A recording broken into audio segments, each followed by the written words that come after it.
kids, and all of the misunderstandings about funding and where funds are going to go and all of that is just that. It's not going to hurt our public school system, and I believe that these kids need to have another choice. Thank you. Thank you. Leah van der Sluis. Leah Vandersloot. Good evening, guys. Good to see you again. First of all, I wanted to bring up the fact that, I already see that the district sees the need for variety in the types of schools we already offer, like Black Canyon, Peak, Outer Range, and of course, the regular public school system, and what's going on at Johnson. So you guys already see the need for the variety. So MCA would be another variety to add to our school district, which would absolutely benefit the community, because there's so many, obviously, that there's a lot of support for this school that has been on their website. They've, letters of intent or support. And so that's one point. The other point, I sent all of you this article called "Both Republicans and Democrats Now Overwhelmingly Support School Choice." So there was a poll that was done, and 79% of Democrats support school choice, and independents, 79%, Republicans, 87%. And it says, "Our latest poll confirmed what we already knew. School freedom isn't just good policy, it's a winning issue politically." It says overwhelming majorities across all demographics want their kids to attend the school that best fit their unique needs and support policies that make that happen. So I want to encourage you that, that says a lot. That poll is powerful. The third thing is, again, the misinformation. It is a public school. It's not a private school. It will bring public funds into the district. So there's a lot of benefits. And people are saying only the elite will go to it. No, it'll probably end up being predominantly people who can't afford a private school, and which is good then. And then I just want to challenge you guys to vote according to the application and the requirements, and not vote according to what somebody else wants you to, how somebody else wants you to vote, or you feeling pressure from some other source. So I just want to encourage you to support this school. Thank you. Michael Schauman.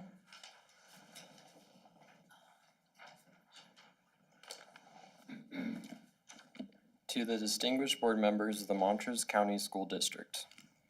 My name is Michael. I've received a classical education as a homeschooler since preschool and graduated just this year.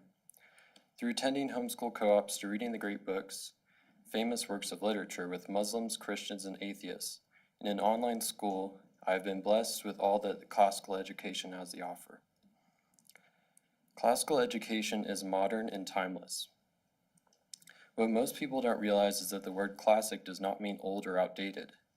In fact, according to the New Oxford American Dictionary, the definition of classic is, quote, judged over a period of time to be of the highest quality and outstanding of its kind, end quote.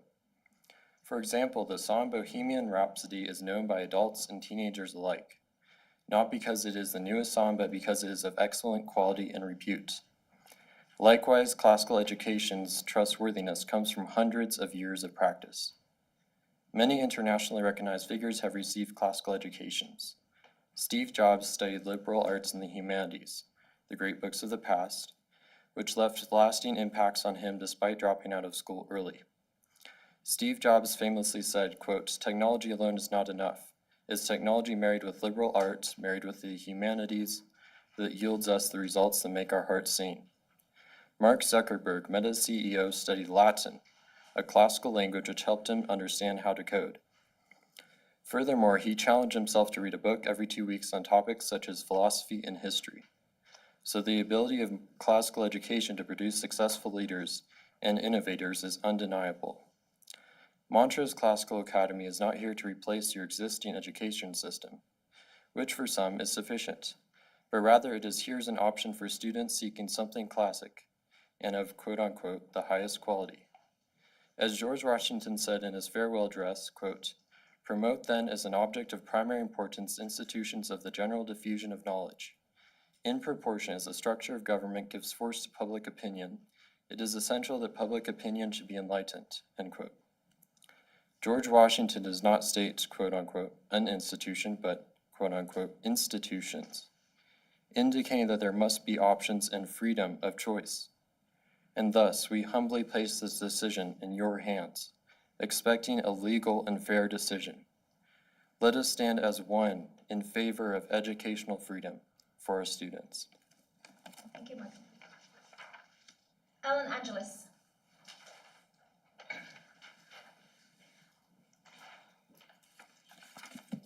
Remember to restate your name.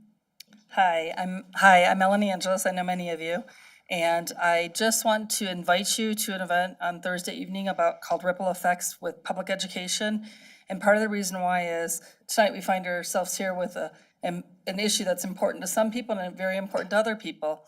And vouchers and helping fund schools that aren't helping the majority of our students are costing our public schools. And it's more impactful even to rural schools where our resources are stretched extra thin. So I want to invite you Thursday at 6:30 to 19 South Park Street. And this is for any parents, any community members, anyone in the community. 6:30, 19 South Park Street. It's a community conversation of why it's so important for us to be involved in our public schools. 90% of students in our country attend public schools. It's great if you have the resources, the wealth, the wherewithal to teach in your home. You'll see in Arizona, they're at a deficit because of vouchers. You'll see in Ohio, they're saying it's unconstitutional. You'll see Illinois had vouchers and then pulled back because they realized it didn't work. I want you to take your job very seriously this evening and make sure that you're making a decision that is good for our community, because the people that attend private schools or religious schools or homeschool are less than 10%, and the ones that get vouchers generally never attended public schools before. So thank you for all your hard work. We appreciate public schools. We appreciate all of our teachers, our paraprofessionals, and the people that do the day-to-day work. I hope I see you Thursday evening. Thank you. Thank you. Okay, let's move on to the consent agenda. Are there any items to be pulled? Item 2, please. Number 2. Anything else? All right, in that case, can I have a motion on the consent agenda with the exception of item 2? Please. We accept the consent agenda with the exception of item number 2. All right, do I have a second? Okay, that was Thomas the second, in case you didn't hear, it was very quick. All right, so we're voting on a motion to approve the consent agenda with the exception of item 2. Sorry, any discussion? I just see that Montrose High School is going to Hold spend. it. I asked for any discussion on the motion that we currently have, and then I need to call vote, and then you can do the next bill. All right. I don't know how that's happening. So we're voting on a motion to accept the consent agenda with the exception of item 2. Mrs. Spalek? Aye. Mrs. Fishering votes aye. Mrs. Hubty? Aye. Mrs. Murphy? Aye. Mr. Valerio? Aye. Mr. West? Aye. All right, perfect. I've done it before myself, don't worry. Sorry. Okay, all right, so item 2, which is the purchase of technology updates at Montrose High School in the amount not to exceed $125,000. Yes, I see that they're replacing lots of different things, and I was just seeing which of the financial budgets that's going to come out of. And that does come out of Montrose High School's discretionary activities fund. So they're budgeting, okay. Yep. Okay, any other questions about that? All right, can I have a motion? I move to approve the purchase of new technology updates at Montrose High School in the amount not to exceed $125,000. Okay, do I have a second? Second. All right, any discussion? Okay, voting on a motion to purchase to approve the purchase of new technology updates at Montrose High School in the amount not to exceed $125,000. Mrs. Malik. Aye. Mrs. Fishing votes aye. Mrs. Hovde. Aye. Mrs. Murphy. Aye. Mr. Valerio. Aye. Mr. West. Okay, thank you. Alright, so now let's move on to the new business section of our meeting. We have budget resolutions. Budget. Ms. Imus. Good evening. So you have on your agenda the proposed budget.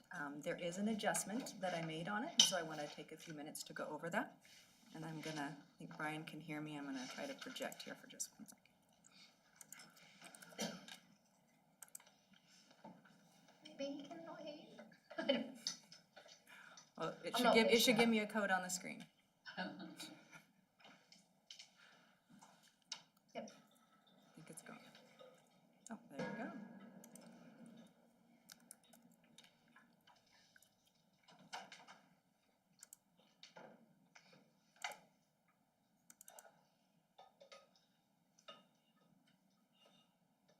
Okay. So before I start talking numbers here, you have the resolutions and the proposed budget.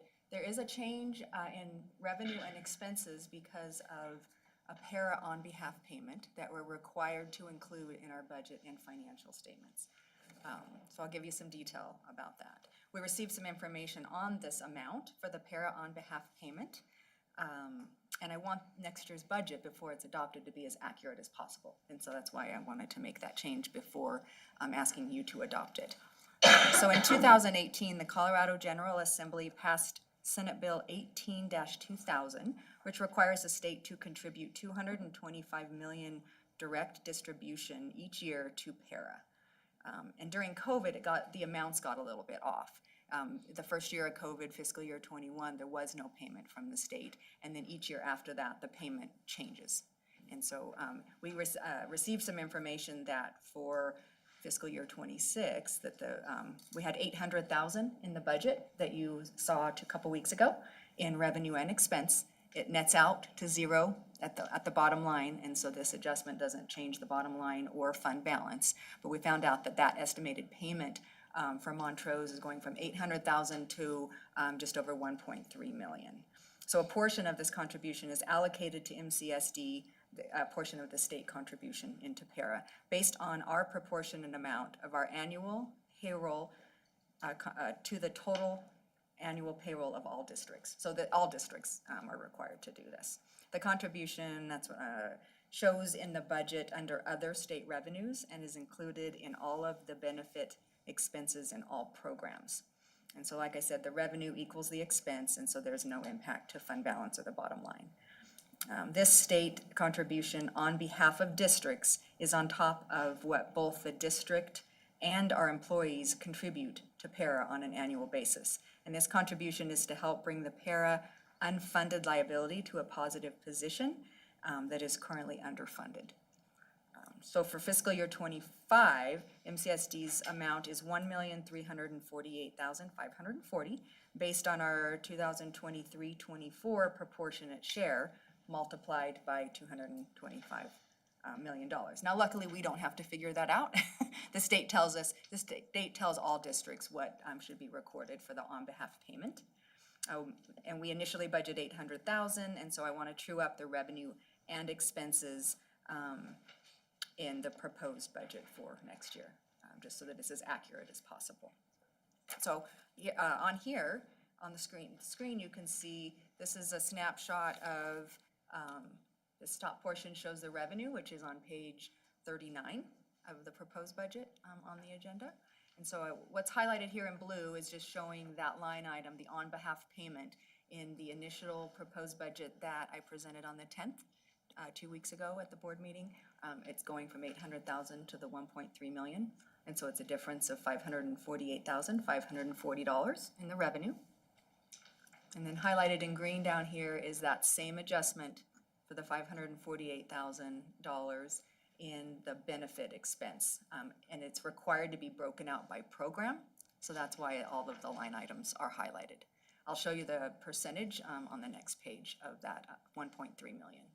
So this shows that the adjustment of total revenue here, and total resources, and then total expenses, which then impacts total appropriations that we talked about a couple weeks ago, but it does not impact the bottom line or fund balance. So providing a little bit more detail, these are the programs and the percentages of the on-behalf payment. So it's the percentage breakdown. So it shows instruction that it's 66% in that benefit expense into all of those programs there. So that's the breakdown of the 1.3 million. And then also included, which this will be posted on the agenda as well after the meeting. And so these are all the pages within that proposed budget document that did change because of this adjustment for the on-behalf payment from 800,000 to 1.3 million. And like I said, this will be posted so that everybody can see it. So what questions do you have for that adjustment that I made in the proposed budget? I wanted to adjust it to be as accurate as possible. That amount got adjusted for fiscal year '25 as well, but I didn't amend this year's budget this late in the year. And so there'll be a variance in revenue and expense of that 548,000 that I'll explain in the fourth quarter and point that out. But I wanted next year's budget to be as accurate as possible. So 1.3 comes out of, what else is that coming out of? So it shows in the state portion of our revenue, and then it shows in the program expenses, in the benefit expenses in these programs. And those are the amounts, and that line is right in the middle there. So, Tom, just to show you visually, these are the green.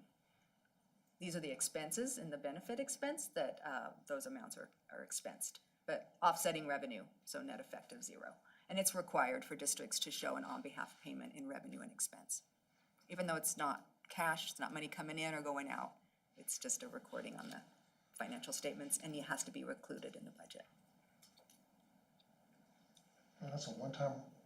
It's in there every year. The amount has just shifted. I mean, it was 800,000, and then during COVID, I think one year it went into 1.6 million, then it went to 177,000, and now it's at 1.3 million. It got a little bit messed up with COVID because they skipped a year. So the payments went up and down. Will we ever be out of COVID world? I hope so. Decisions. Hopefully, we're close. I don't think we can ask Ms. Linus to kind of try and figure that out. So that's the only adjustment in the proposed budget, and then you also have the resolutions that are also included in the budget document requested for adoption tonight. Any other questions? I have a question, just because it's been coming up, we're talking about a charter school tonight. Some people have brought to me just that the PPR will be diluted if there's a charter school, and meaning like, from what I understand, from what they're explaining, if the charter school has a certain amount of kids, then that PPR would go down and be diluted and spread out. So could you explain just how the PPR is developed, generally? I mean, I understand. Sure, yeah, basic, that's an but- excellent question. So the PPR, the 11,953,000 that's projected for next year's budget from the state, that does not change with the charter school. And the PPR is the Oh, sorry, pupil revenue. thank you, per pupil revenue. It's okay. I live in that world. Same, So yeah, per it's the pupil same, revenue, sure. so you have your funded pupil count, and it's multiplied by your per pupil revenue, and that gets your total program. And so that 11,953 does not change with the implementation of if a charter school gets approved. So we have a charter school, Vista, so this is applicable to them. So that amount doesn't change. What it does is we pass through that funding for however many funded pupils that a charter school has. So for example, and you can see in the proposed budget, on that summary on page 12, you can see the Vista's amount is just over $2 million. So you just take however many pupils are funded at a charter school. And so the district gets all the money, and then we pass it through and give it to the charter school. So it does reduce the district's revenue for however many students are at a charter school. It just doesn't reduce the per pupil. It doesn't revenue. reduce the per pupil revenue amount, but it does reduce the revenue for the district because we're the pass-through, and so we give that revenue to a charter school.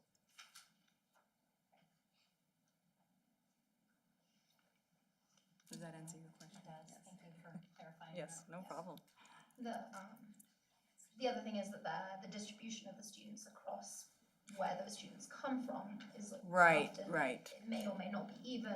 Right, so that's the challenging part, is if, 100 students, it wouldn't come from all one school, it would, come from multiple schools, and so, expenses, a lot of expenses would stay the same, and we wouldn't be able to reduce, staffing in one area, because if you have like 100 students coming from all different schools, then that may not equate to reducing staffing, because if it's within K through 5 at an elementary level, then you may have 12 from one school, 10 from another, 25 from another, and it would add up, so on.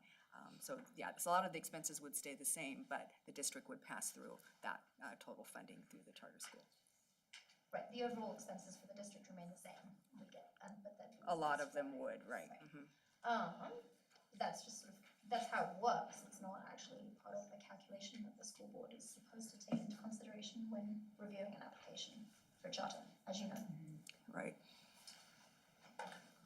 Okay, do I have any further discussion? Any more questions regarding the budget or the resolutions? Okay, can I have a motion? I move to adopt the 2025 to 2026 budget and related resolutions as presented.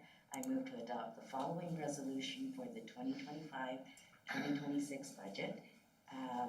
06-2025 appropriation resolution, 2025 through 2026. Semicolon. 07-2025 use of fund balance resolution, 2025 through 2026. And then 08-2025 budget reserve increase resolution, 2025 to 2026. All right. Do I have a second? Second. Bless you, thank you. All right, any discussion? Okay.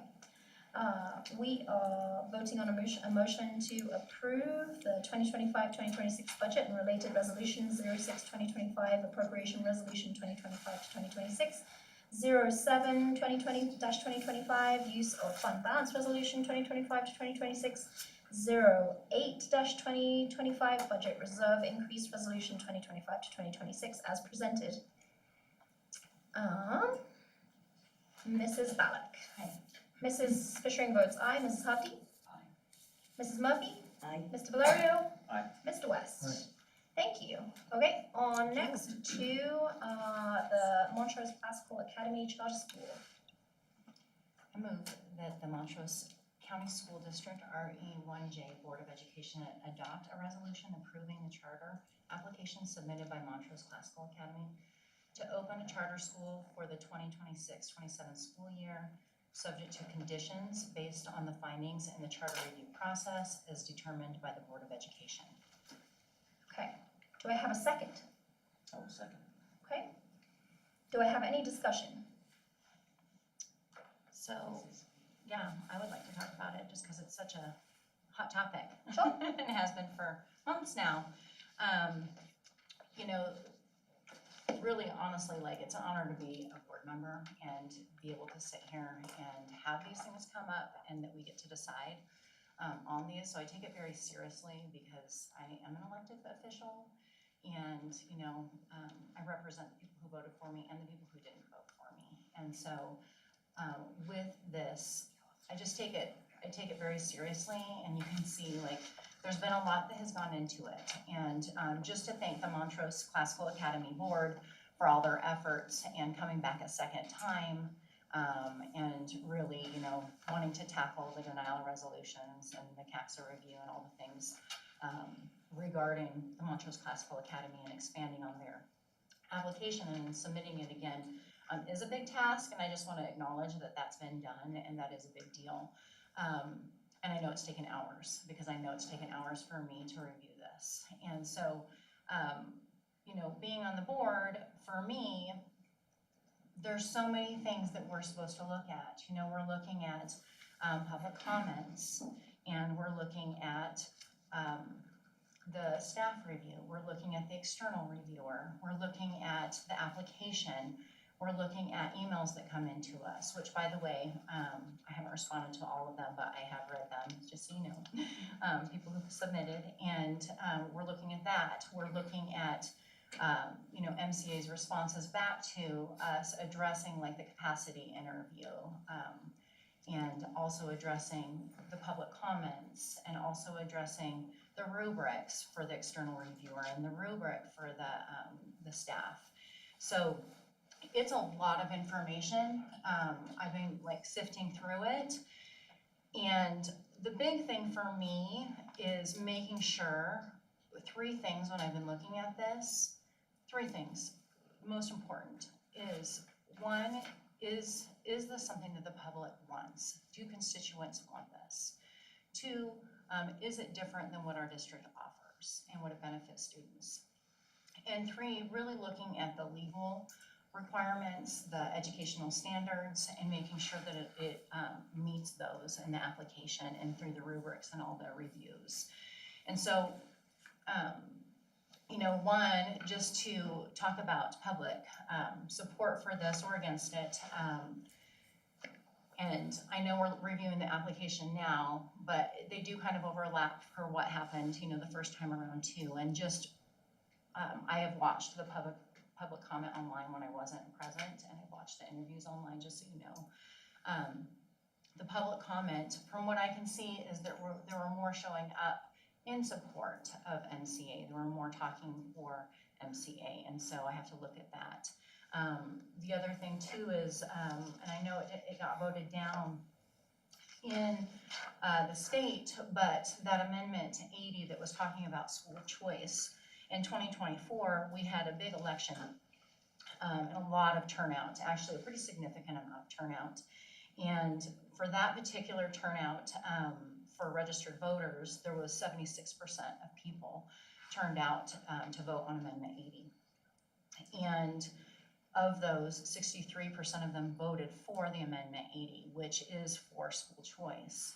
So my mouth's already getting dry, so excuse me for 1 second.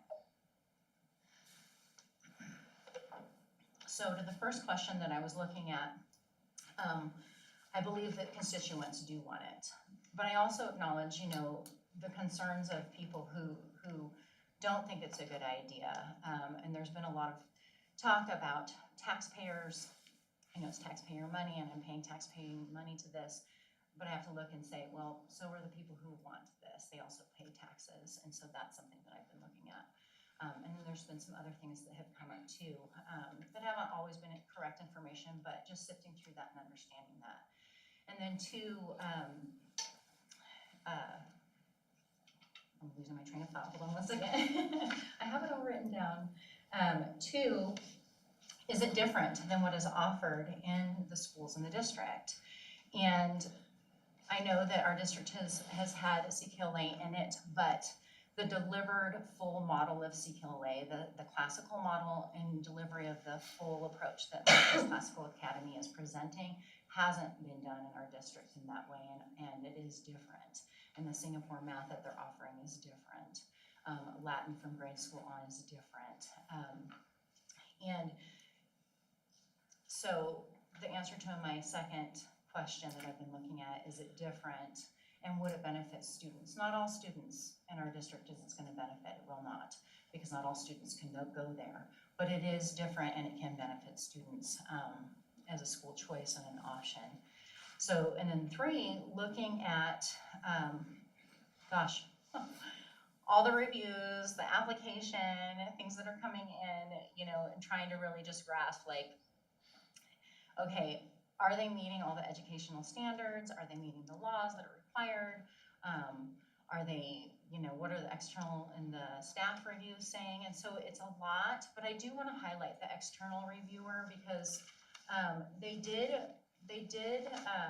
recommend to deny, and I want to talk about that a little bit because we're not really, in my opinion, as a board, supposed to take one person's opinion. And even in my conversation with Maya Longana, the external reviewer, last Thursday afternoon, because I just wanted to clarify a few things with her about the external charter review. She responded to me because I had summarized back to her what we had talked about, and I do wanna talk about that a little bit. But she said, you know, you need to make sure, and I quote, I'm just one reviewer, so I encourage you to consider the full review, team's impressions, as well as your own in making a final decision. So when I looked at her external charter review, and comparing it to CAXA, so I think everybody might have a copy of this, because I asked for it to be copied, so I just wanna make sure you all have a copy. I think we got it already. Do you have it? Okay. And you have it in email, for sure. Yes. So, I did a summary, basically comparing like CAXA and the staff and this review, which was helpful, and sent it to everyone. But when I was talking to her, I wanted to clarify a couple things that were on the review, because, for her being paid up to $2,000, you know, we hired her to do this, and there were some concerns that I had. And so one major concern that I had is, she had said that the Montrose Classical Academy had, was already in works to hire a principal. And when I talked to her about that, I said, well, on page 394 in the charter application, it specifically says that they were just looking at different people submitting things to them, and I read this to her, and so I just want to read it out loud to you all in the charter application. Find it. You can see I've been sifting through a lot, so I got my stickies everywhere. She had said that the charter school was, well, they do not have an identified principal. Let me see. Let's see here, that was her comments. Mrs. Ballack, other people may also have comments and things that they would like to discuss. So while I'm happy for you to continue, I also don't want us to go through the application page by page. Okay. Carry on. Yeah. But at Then some, I'll but at generalize. some point, I think it Yeah. would be fair to allow other members of the board to have Okay. comment during Sure. the discussion time as well. Okay, so with that, it didn't match up. So she had reviewed the charter application, and she had said that they were hiring a principal, but that's not what the application said. It contradicted what she was saying. And then when I questioned her about some other things that she brought up, about recruitment, she had talked about colleges, and she was saying that they only identified, you know, recruiting people from colleges, which in the application, it does not identify that. It has multiple avenues that they're recruiting. And then when she responded to me about it, when I clarified it, she said, I believe when I said only colleges that was an exaggeration, but I still believe the plan is not sufficient to ensure high quality teaching staff. So I'm not gonna go into the other things in depth about my other concerns with those comments, but there were some other things that I have emailed the board about, and so everyone can see that. My big concern is when I said, hey, did you watch the capacity interview? She said, no, I was never invited to be a part of the capacity interview. I wasn't a part of that.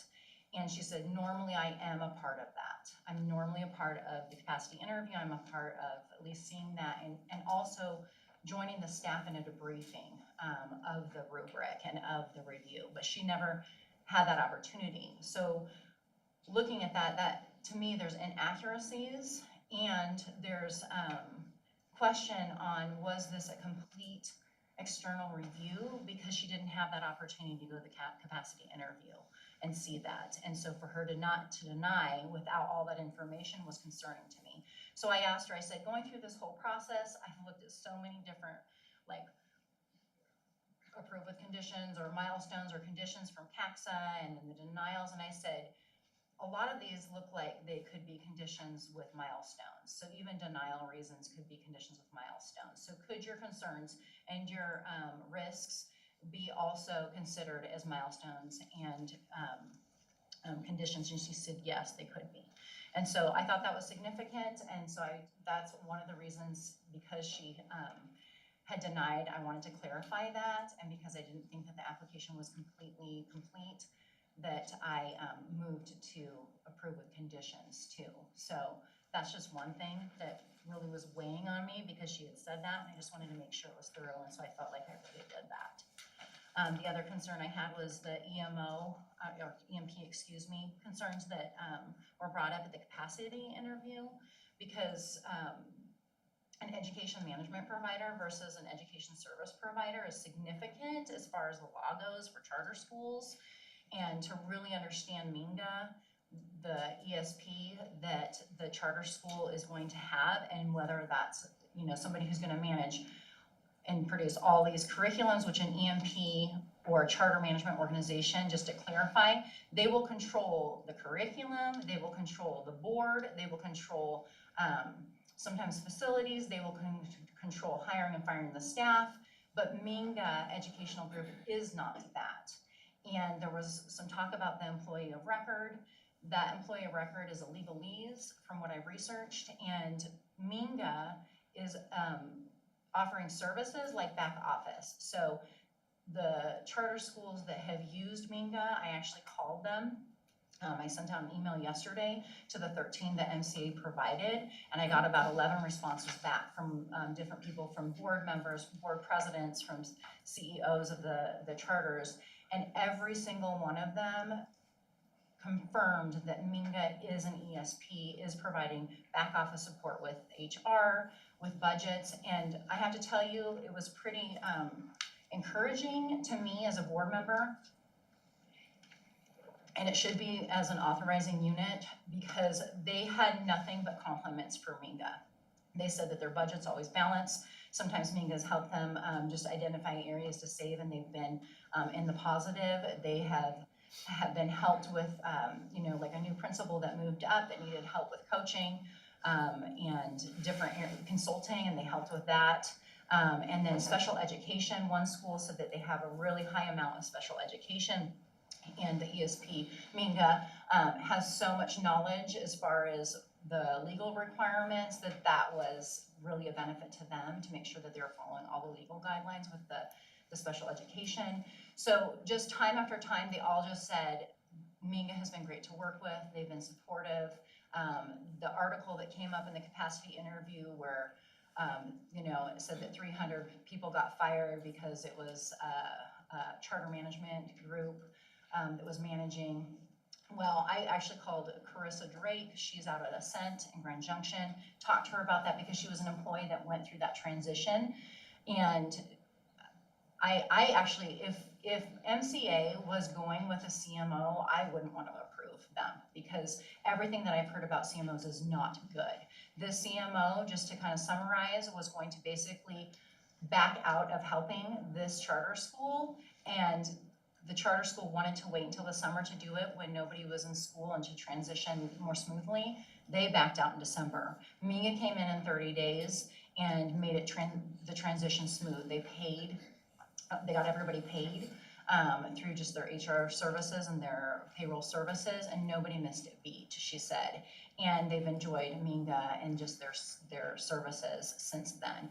So I really felt like looking at all the different things and being thorough, that was really helpful. And then I really appreciated the staff rubric and just the details there, and that was helpful for me. So those were the main things. Thanks. Okay, thank you. Do I have other discussion from other board members? Can I go? Yeah, absolutely. Okay. Did a lot of work, like you said, we did a lot of work with this, hours and hours. I just would like to thank a lot of people. MCA, you went back, you took those resolutions from the first one and added more to your second one. And that takes a lot of work, so I appreciate the work that you put into that. We got a rubrics review from district office staff heads and heads of departments, which I know that took a lot of time, so I really appreciate the staff doing that, because that helps us with things that, we may not know. And my neighbor, who's Brian White, and you guys might know him, he used to always tell me, they should run a school just like a business. And I'm finding out that when I went over the rubric that these guys did at the district office, they're running this like a business. They're dealing with budget, finance, food services, transportation, all these things that go on behind the scenes, that's all business. And so I really appreciate district office and what you did. But I realize that took you a lot of work to do. We got the review from the CAXA person, and that's always helpful to get that. I appreciate your comments on that. The other one, I know this came up with comments that you didn't listen to the DAC. They said this, and so I'm on that DAC committee, and I looked at the review, and this time we asked them instead of, they got the rubrics, and because they only really had a week to look at the application, plus fill out this rubric, there wasn't a whole lot of comments on that, I felt, on the first one. So that's why I asked on this one that they say, well, what are the good things about the application? What are weaknesses that you see with that application? And then, do you have any questions? And so that's kind of the format we went with this time. And I felt like just the comments from the DAC this time were more valuable for me than checking off boxes and then having the little survey, what do you call that, graph that you did. It's just more helpful to hear exactly what their feelings are. So I appreciate the DAC group. They are a group of parents from each school, teacher representatives, principal representatives, and it was good to sit down and talk with them and hear what they had to say about the review. So I put a lot of their comments into my kind of summary that I wrote out after I got done. Okay, the other one I want to thank are the public, because that came up in comments that, well, you aren't really listening to the public. You're only listening to one side. And I thought, okay, so I made an effort and I thought, I'm going to get out in the public. I went to baseball games and football games and basketball games and music concerts and trying to get out in the public so people could talk to me. And actually, I got a lot of people that were talking to me, and they would tell me about how their feelings were with that. And so getting that community comment was good. And then they would come and talk to me, and they said, well, what about this? And I says, well, you know, it doesn't help to just stop with me and just tell me. You really need to tell the whole board what's going on and your feelings. And so I suggested that they write letters to the board about their feelings. And so these were the people that were for it. And then I got this. These were the people that had concerns about the application this time. So a lot of concerns out there with the public, and that was brought out with just letters that they wrote to us. So I really did make an effort to get out into the public, talk to the people, and find out what their feelings were about this. Okay, and that's on both sides. I got it from both sides. It's not just one-sided. So I put all of those factors into kind of my summary of it. I'm not going to hit everything, but my main concerns that I had, and the DAC and the CAXA and school district, I kind of summarized everything, put it all into one little document here that I made up. My concerns were the budget, a few things about special education. There were some issues there where they weren't funding that correctly. One thing that was brought up was, you know, the one thing I noticed, because I am a teacher, was the Social Security, and when I saw that in the budget, I kind of worried about that. I thought, now if you're going to be a public school, why would you go with Social Security? It should be para. And then I found out in that meeting that, well, Social Security, we only have to take out 8%. If you do para, that's 22. And it's a way of saving money. And I thought, well, you know, if you're a teacher and you want to teach in the school, you're going to want that para.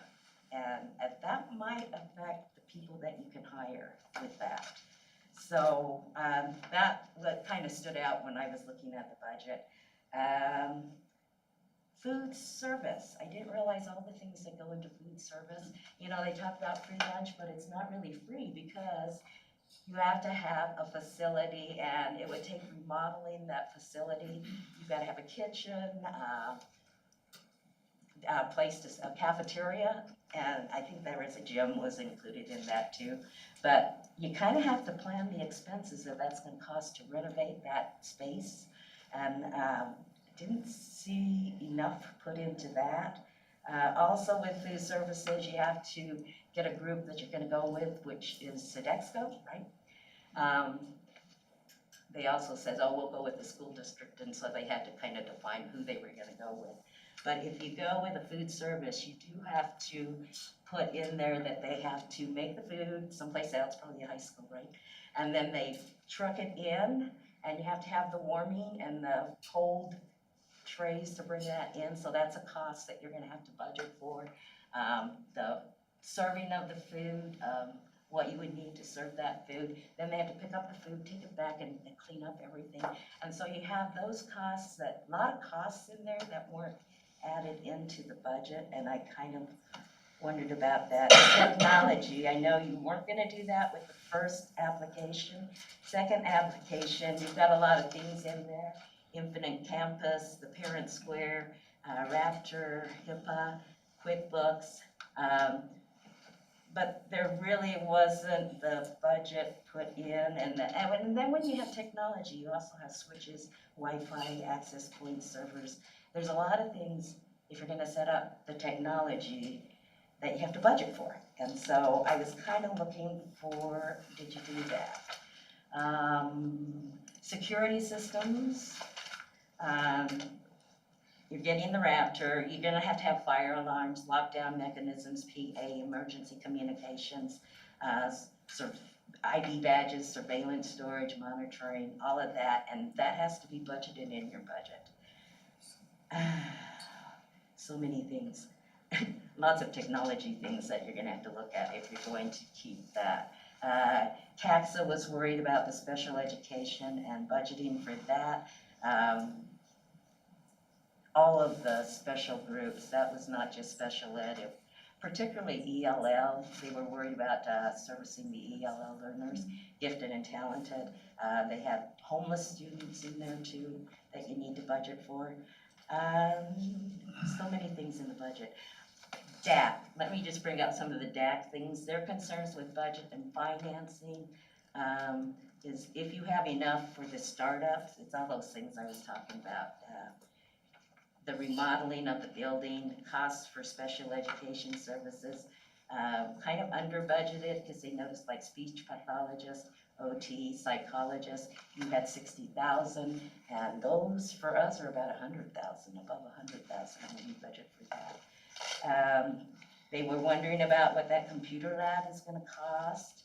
And the other concern they had was, because we did this during that time at the review, there was cuts to the Department of Education at the federal level, and they were wondering if the funding of title programs, special education, ELL, migrant, Head Start, early childhood, how that is going to affect our school and also MCA if we get those cuts.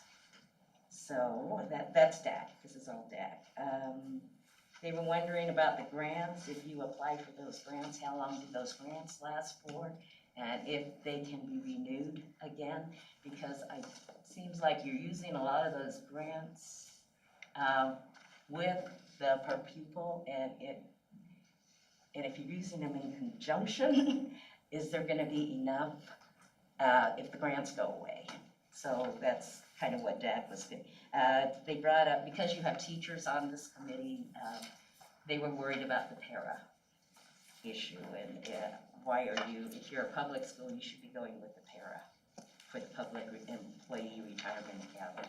So that was the budget. Facilities I kind of covered. They were worried about, there's a lot of glass there, that you're gonna have to do a lot of renovations. You talked about a playground. How did you budget for that? So facilities, they were kind of worried. Safety of the facility too was big. You're sharing the space with businesses until you can get the whole building. And if you're sharing that space, what does that cost for safety issues if you have businesses with their clients coming in with the kids? And so you have to kind of look at security, getting a SRO, or there's added cost with that. that they were worried about. Let's see, I talked about that, facilities. And the Minga thing, Dak was kind of, wondering about the Minga and their involvement with, Brad Miller, who is the attorney, and if that's gonna cause a problem for the school district, because they heard about other communities such as Grand Junction, Woodland Park, Thompson School District. They're just kind of wondering about Minga, Brad Miller, the other name was Gil Martin that came up. Those three they're kind of concerned about. So that was the DAC talking.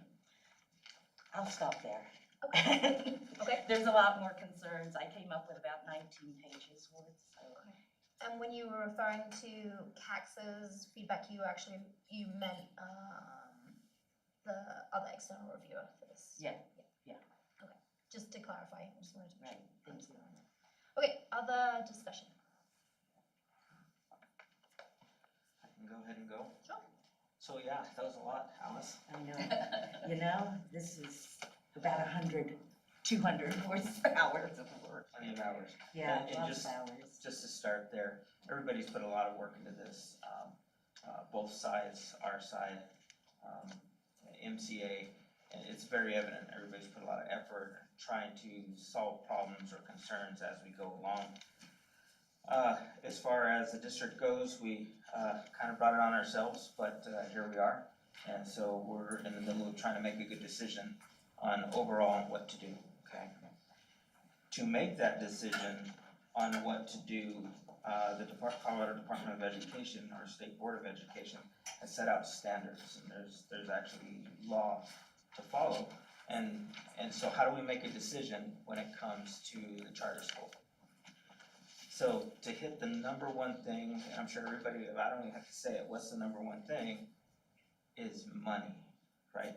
So anybody, generally, or most people, not everyone, but I would say a very high percentage of anybody who's had a concern with the school, they cite money.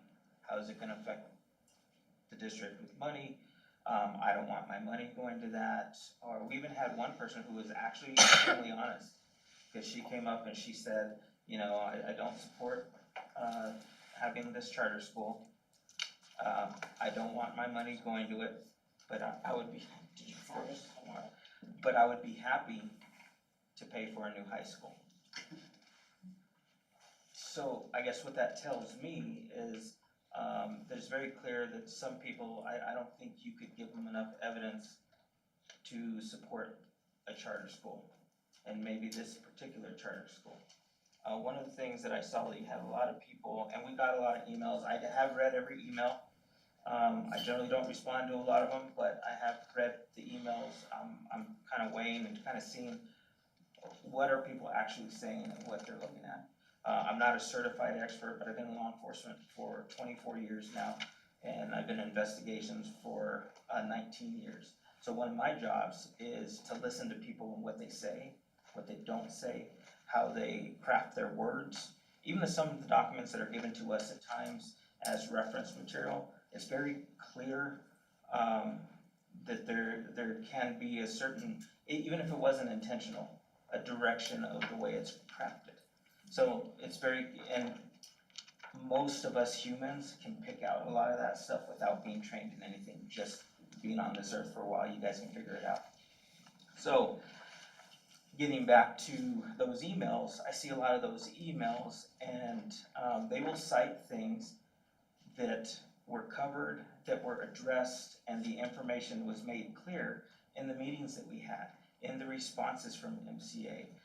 But that, you know, I hate using the term because everybody loves using, but the misinformation and disinformation, it's rampant in those emails, and I'm wondering, are they just taking information they heard from someone else and putting it forward in an email, or are they actually coming and listening to our board meetings, or watching the board meetings after we have them, or just to really educate themselves on what's happening here? One of the biggest ones is this a religious institution? Well, no, it can't be. It's a charter school. It's outlined in the law here that it can't be, okay? If it is, they'll be in violation of the law. So those are some of the concerns. So I know that we do have some of our community that would not support it no matter what. But I'm also seeing a large part of our community, and obviously both sides of different views support charter schools. And so with that in mind, it's like, okay, what do we do? So where do we come back to focus to make a decision? Well, we gotta do it for the law, or with the law and looking at it specifically. And going back to the money part, it's a huge deal. We even received information as a board from our staff letting us know how this would financially affect us. Now, it was at some point caveat that we can't use that to make a decision with. But even that information, it was felt that we needed to know that. So, and we're definitely hearing it from a lot of directions as far as how money will affect and not affect. But I also think it's like the CBO with our legislatures at the federal level. You'll hear everybody quotes it, but half say, hey, it really doesn't mean a whole lot, or it's skewed, or it's from a certain perspective. What I'm saying is nobody knows exactly what the numbers are gonna be from either side. I think MCA is gonna work really hard to try to present the best numbers they can with the information that they have, and getting people who have done this and using Minga to find out what information they need. So I think a lot of it is the exact numbers they're all still guessing. Our side, our school district side, and the MCA. So with that, so I'll leave that there. So just to get into the just concerns in general, we've already kind of addressed that. One of the big things I wanted to address was in the Colorado law, standards for charter school authorizers. What is our standard? What did the law, when it was written, what do they want us to do? So they do want to make sure that we are taking our job seriously and making sure that this is going to be a high standard entity. But one of the top focus is laying out that charter schools should have autonomy. And I think we can go after every little piece that we may not like or may not even be ran like we run it here at the district. But there's a certain level of autonomy that they're going to have to do on their own. We can't micromanage everything that they do. We can say, hey, are they following within the state law and federal law? Because I've even seen some of our reviews and other reviews where they'll look at this and say, well, you're saying you're gonna do one thing, but we don't believe you. What do you do with that? I don't know. So that's really subjective. And I try to stay away from a lot of subjective things, but I've seen a lot of it within this whole process. And from what I've seen from MCA is they're doing their best to present objective material, and how it's received, I don't know. So I have to go back to, we need to maintain on what the law is giving us to look at. One of the small, and I know it's a very small thing, but one of the things that the charter school, it was addressed with the charter school, is a deficiency, or do you have your website in compliance with the new state law and accessibility, right? So I just did a little bit of a check before I came today. Well, our main page, I didn't even go to the other pages, we're deficient in 22 positions on our main page at the school district. Now, the law it's not completely in effect, and we're not in trouble, but we're working our way towards that. So, and that's just a small area, and I know we've been working on it for a while. We'll get there. I'm sure we'll be ready when it's time.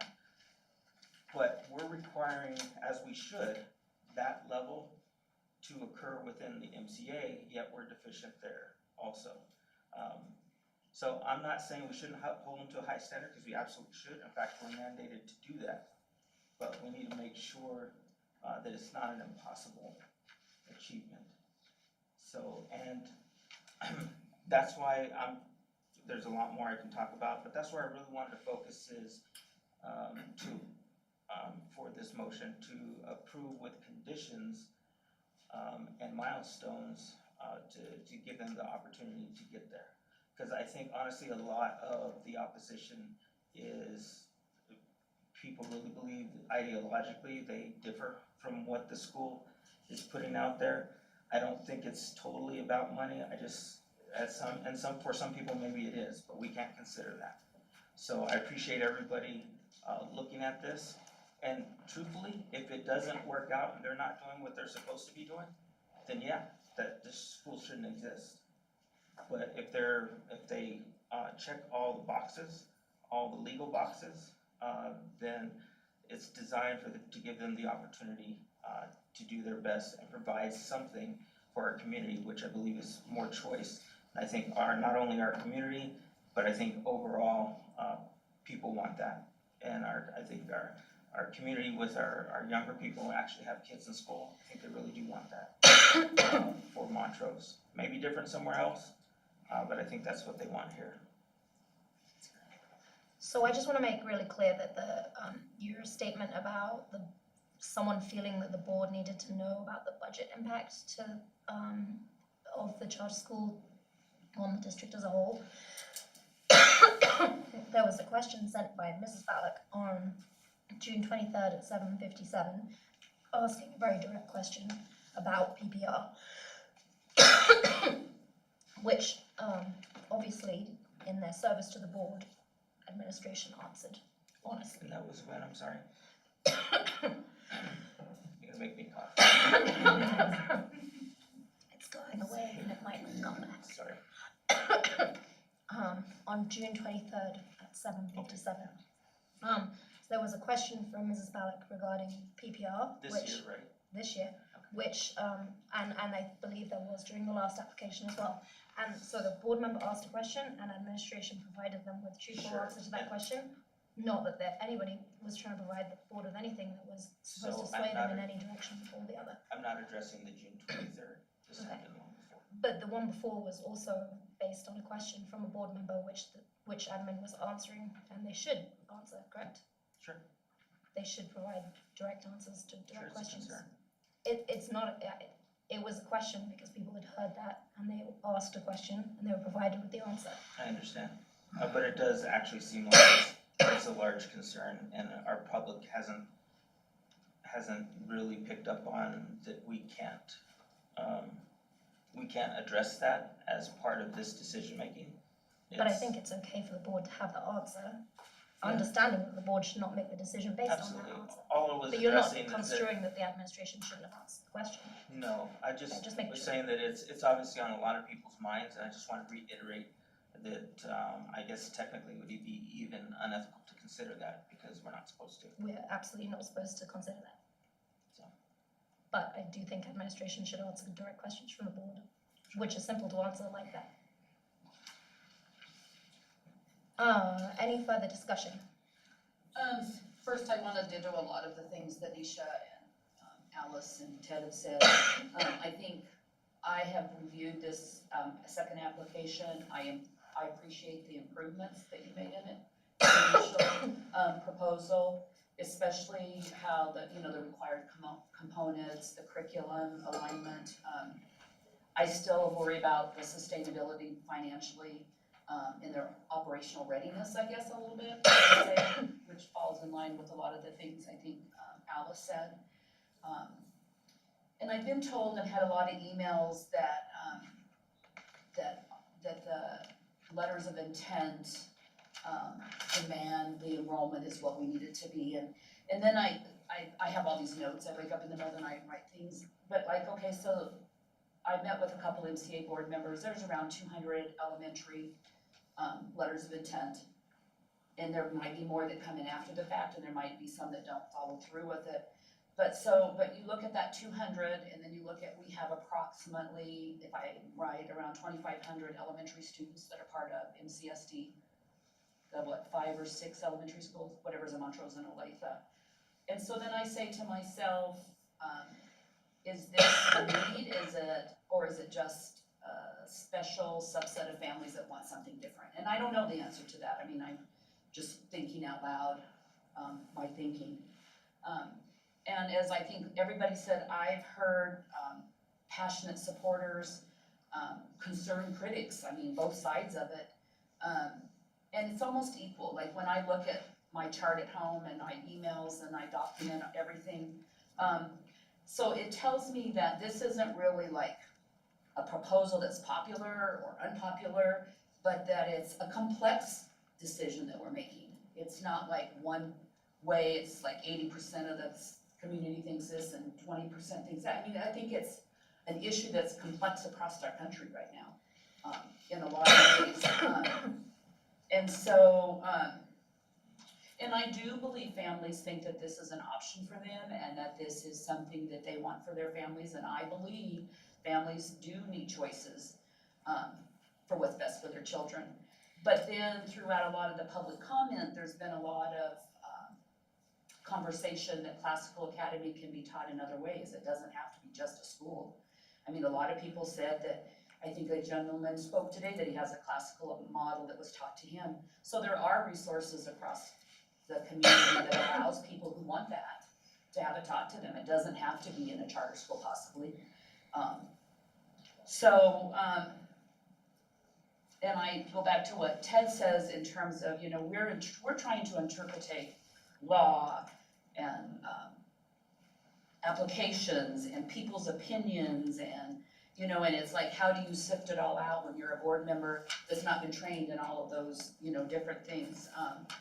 And so I have done my research. I have taken feedback from stakeholders. I believe that I have, like Alice, I'm out in the community a lot. I run into people, whether it be at the grocery store or Hobby Lobby, the place I love to go, you know, to talk about things. I had several people come up to me at Rotary today wanting to talk about it. So I have listened and I've tried to listen intently about both sides, you know, to really believe and understand what people are saying. But I don't think it's a black and white decision. I think we've all put a lot of heart into it. I think we've all trying to hold ourselves to a standard to make sure that we're being good stewards of our elected positions and, you know, and doing what is right. I think we're all invested. I think we're all here because of children. I don't think it's, you know, I don't think we're in this position because we don't believe in what's best for kids necessarily. But anyway, I think that if it's approved, it has to be viable. It has to be transparent. It has to be sustainable for 5, 10, 15, 20 years. You know, statistically, charter schools don't make it past the first 5 years. And so, you know, we have to make sure that whatever our decision is, it's gonna move down for the long haul, not the short haul. So, I mean, I'm not gonna repeat what everybody else said. I did also talk to, I can't remember her name today, but anyway. Maya, I spent 45 minutes actually talking to her. And I mean, I think it's all been said in a different way or whatnot, you know. Yeah, so I don't think I need to reiterate it. I mean, I can, but I don't know. But I do have all these documents and I do have a file on here. That's great. Okay. Any further discussion?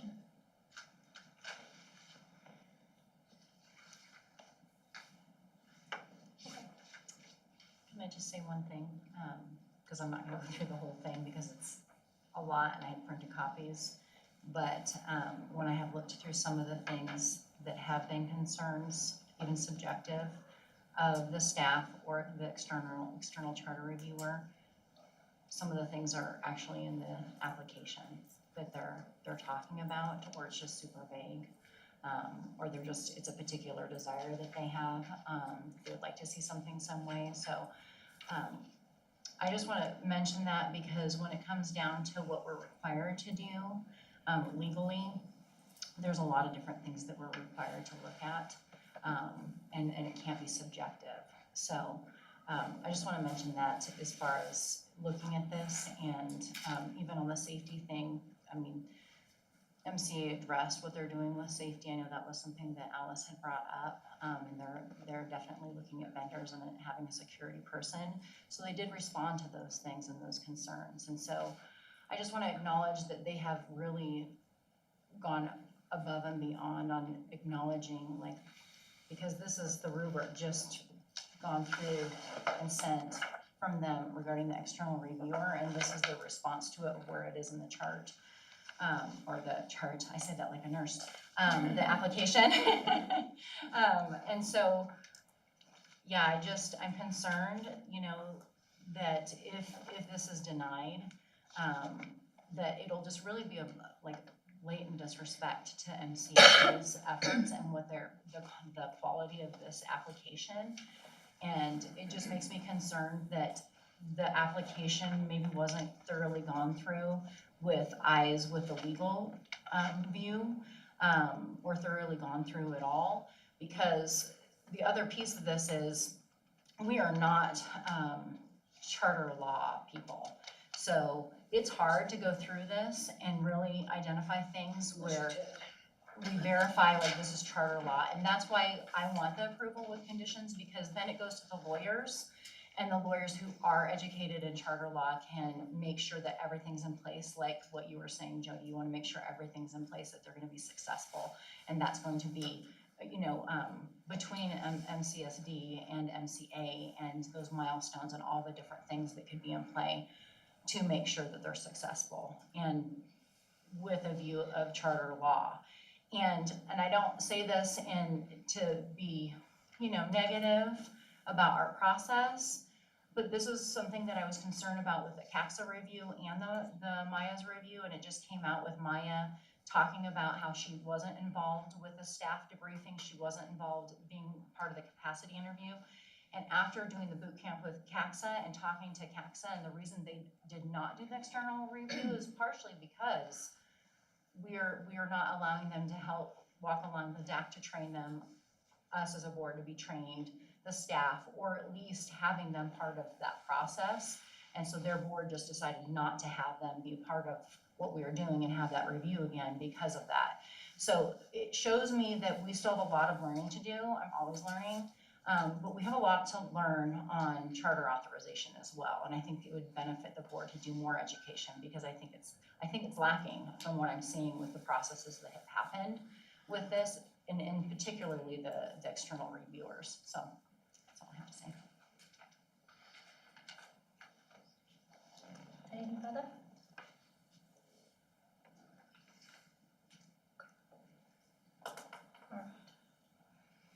Okay, so we are voting on a motion to approve the Montrose County, on a motion to approve, the Montrose Classical Academy, to open a charter school for the year 2026-2027, subject to conditions based on the findings of the charter review process as determined by the Board of Education.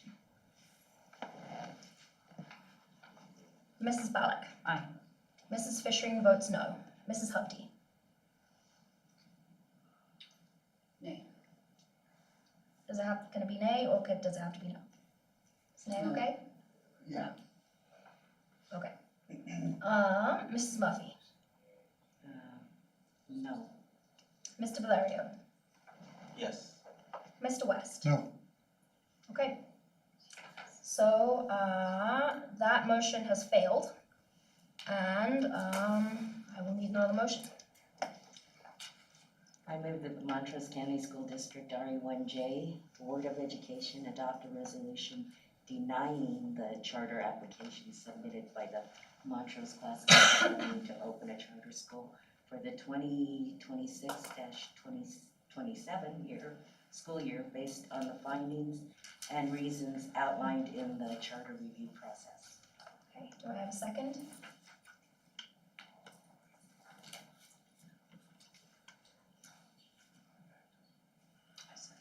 Second, okay. Do I have any discussion? Okay, so we are voting on a motion that the Montrose County School District RE1J Board of Education adopt a resolution denying the charter application submitted by Montrose Classical Academy to open a charter school for the 2026-2027 school year based on the findings and reasons outlined in the charter review process. Mrs. No. Mrs. Fishering votes aye. Mrs. Hovde. Aye. Mrs. Murphy. Aye. Mr. Valerio. No. Mr. West. Aye.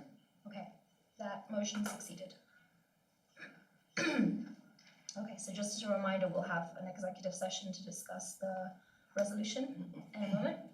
But we do have one more, new business item before we get there, so. The next business item is, the superintendent's contract. Do I have any questions?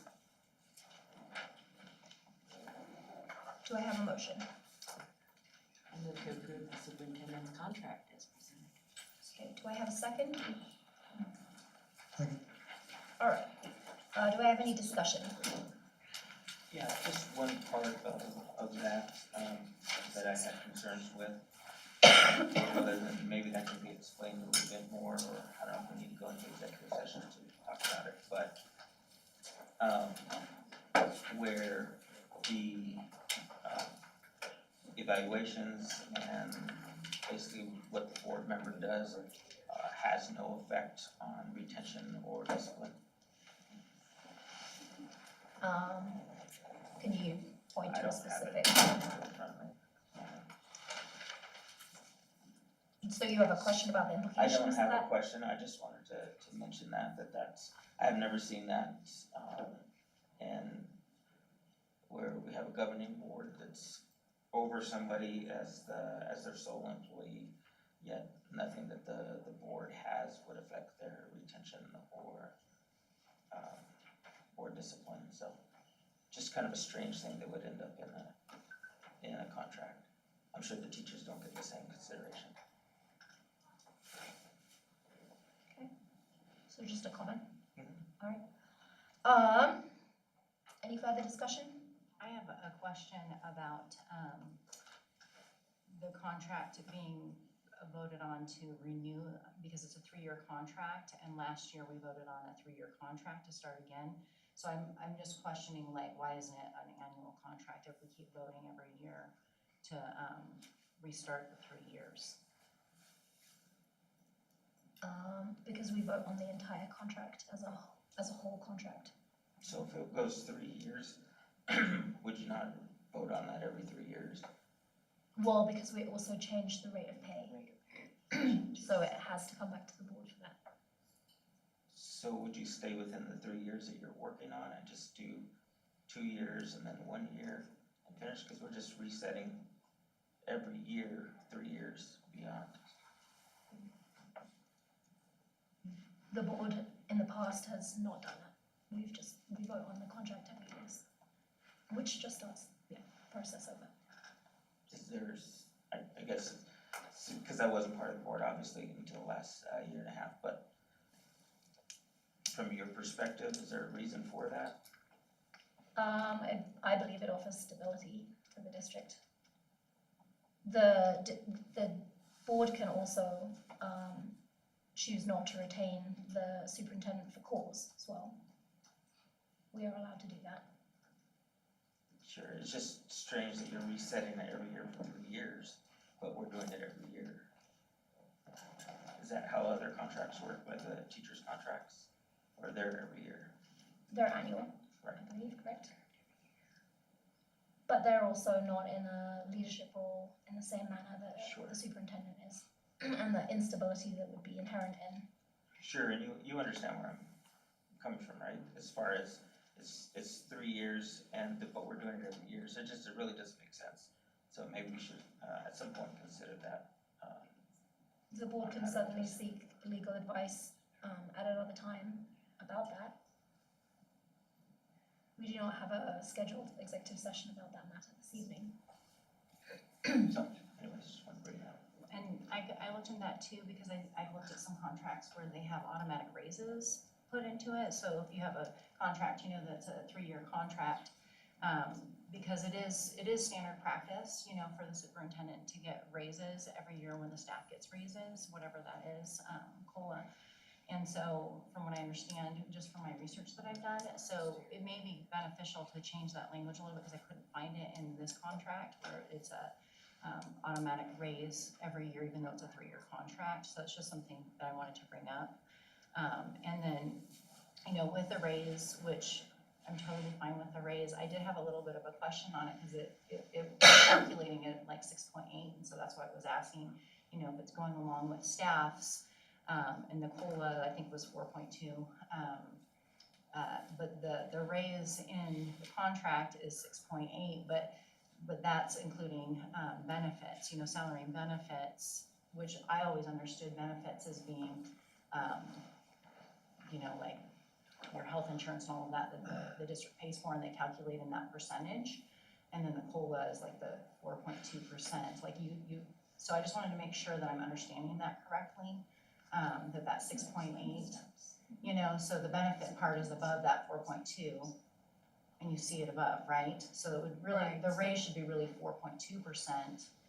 It's not the benefits, she can It's not the benefits, so, we call it steps and lanes. So steps going down another year, on the salary schedules, and lanes is the education piece for both classified and licensed, to move over in the columns, which we call lanes. And then there's clock hours for classified, so it includes steps, lanes, and COLA. Okay. And so So the that's, superintendent does not Doesn't have have steps steps. like every other position in the district. And so the COLA plus what would be an average step for other employees is what Is is what what's comes us to the 6 point. okay, yeah, I just wanted to clarify that, so. Okay, thank you. And that freezes out after 20-some years, those steps, right? So, you know, if she's here for 20. 24, this is 24 years? There's no steps for the superintendent's Oh, I see what contract. you're saying. So maybe, I mean, since it's come up, like, moving forward, we should maybe do an executive session with legal to talk about the length of the contract, or not. You could certainly consider having a discussion with legal before you renew the next contract. I would be here. So, but you could definitely decide to do that, should you wish to. But I would recommend doing it way ahead of this meeting, so that you're ready to, have had, the superintendent, review the contract and potentially get any legal advice that they might have, and then, make sure that you have all your legal questions answered as well. So there's a couple things out there, because, you know, I'm stuck on goals and obtainable, you know, things, and so we need to do that for the evaluation, because I feel like it could be more solid, so when should that process be discussed so that it gets on the agenda before it gets lost on the agenda? We can potentially add it, the evaluation part, we can have that discussion anytime in the fall if you'd like, but it's really I was a kind of question. waiting until the strategic plan stuff kept going, because I really Yeah. want to tie it together. I agree, and that will. So I don't know how to go about doing that, that's why I'm asking. I suspect that's gonna end up being an agenda item if the board would like to do that after the strategic plan is in place. Again, that's very well likely something that's gonna happen after November. At which point you may wanna wait till the new board is seated, which will happen in December, so you may wanna wait till January. I just don't want to lose it in my brain. Yeah, so it's really up to. It's easy to lose things. It is, for sure. And then often, some other burning issues can sometimes rise to the surface, and we have to discuss those ahead of other I mean, items. I think we can discuss it, but I think, to come up with an evaluation in December after the school year just seems crazy seems to me. odd, but if you want it to be based on the strategic plan, on the new I strategic want plan, it already. or if you want it to be based on the current strategic plan, that's up to you. I think some of us are on that strategic stuff, so maybe report out on it as it happens, I guess. Yeah, we can definitely add those items to the agenda, it's just a question of when it is most sensible to do so. When the discussion will actually reflect the board that will make the decisions based on that discussion. Or whether we'll be inviting a situation where a newly seated board will need to have the same discussion. You know, so, Thank you for clarifying. yeah, no problem. Any further discussion on the superintendent's contract? Okay. So, yeah, I'll just once again reiterate, that particular part, I don't have a problem with the raises, that type of thing, because that's gonna be normal with, along with the other teachers and that kind of stuff, but that particular clause I do have an issue with, so. Thank you for noting that. All right, so, anything else? All right, we're voting on a motion to approve the superintendent's contract as presented. Mrs. Ballack? Aye. Mrs. Fishering votes aye. Mrs. Hovde? Aye. Mrs. Murphy? Aye. Mr. Valerio? No. Mr. West? Aye. Thank you. All right, we will now, well, I'll need a motion. Is what I'll need. We're now at the executive session portion of the, So I move to go into executive session for a conference with attorney to include the following individuals, all board members present this evening: Dr. Stevenson, Attorney John Farrell by Zoom, Brian Kwan, Riley Stuckey for technology support, and Mrs. Laird to discuss charter school resolution in accordance with CRS 24-6-402, parentheses 4, parentheses B, and then return to regular session. okay, do I have a second? Second. Thank you. Do I have any discussion? All right.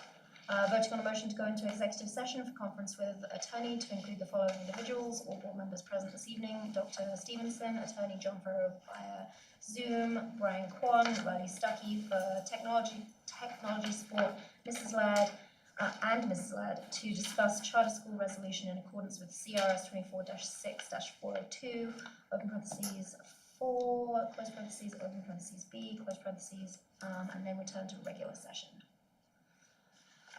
Mrs. Ballack? Aye. Mrs. Fishering votes aye. Mrs. Hovde? Aye. Mrs. Murphy? Aye. Mr. Valerio? Aye. Mr. West? Aye. Thank you.